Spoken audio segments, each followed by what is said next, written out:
La peste negra o muerte negra se refiere a la pandemia de peste más devastadora en la historia de la humanidad, que afectó a Eurasia en el siglo Sith y que alcanzó un punto máximo entre 1347 y 1353. Es difícil conocer el número de fallecidos, pero las estimaciones contemporáneas calculan entre 75 a 200 millones, equivalente al 30.160% de la población de Europa. Considerar un tercio es una estimación muy optimista. 1. La teoría aceptada sobre el origen de la peste explica que fue un brote causado por una variante de la bacteria Yersinia pestis.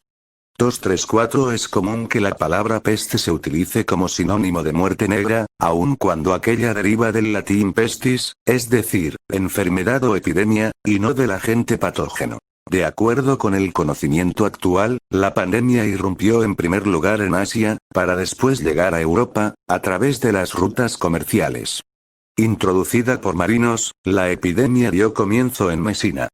Mientras que algunas áreas quedaron despobladas, otras estuvieron libres de la enfermedad o solo fueron ligeramente afectadas.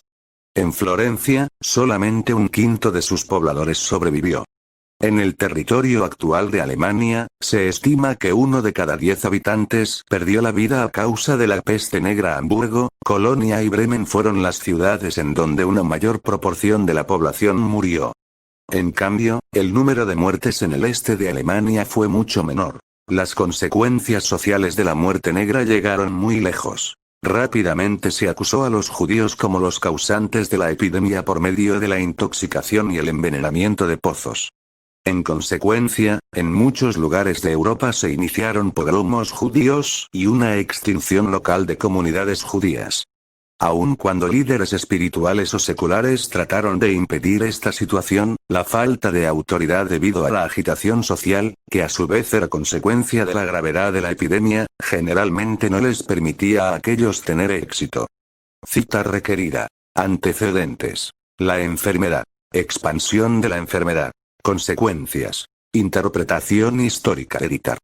La peste negra según Alexander S. Al margen del análisis de sus causas obvias, tales como la presencia del bacilo Yersinia pestis, los historiadores han buscado, desde diversas perspectivas, el significado de este gran acontecimiento.